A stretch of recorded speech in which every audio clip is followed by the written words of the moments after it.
Now that the draft is over, we're on to the undrafted free agent tier, and then also the lower tier of free agents, NFL veteran free agents, because often there is a class of free agents that teams just kind of wait and see how the draft shakes out, and then they see if they would have a use or a role for these veteran players.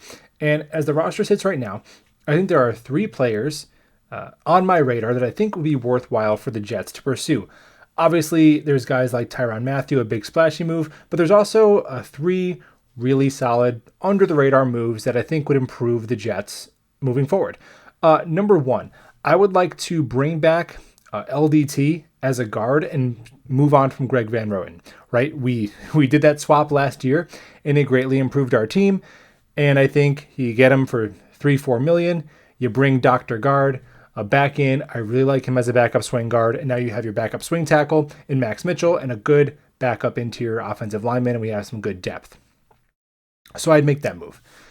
The second thing I'm looking to do is an upgrade at outside linebacker. We brought Quan Alexander in for a visit, and maybe the numbers didn't match up, but I'm really looking at revisiting that because he's still young and his single best skill set is in coverage. And our linebackers got eaten alive in coverage and in the screen game last year, and he would be an immediate improvement. Now you have him, CJ Mosley, Quincy Williams, and we're okay. I think we're okay at linebacker if we do that. And now also Jaquiski Tartt, safety from the San Francisco 49ers. So obviously he knows coach, he knows the system.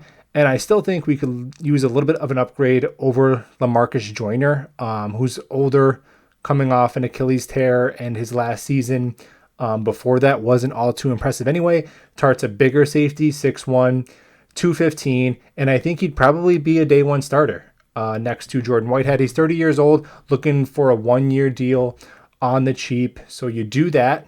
LDT, interior offensive line depth is good. And you get Quan Alexander, Jaquiski Tartt. And you've really rounded out your defense. So your defense doesn't have a lot of star power on it, but you've eliminated all the holes. Those are three moves I could see the Jets making. Drop some other names below of guys that are on your radar. And let's go Jets.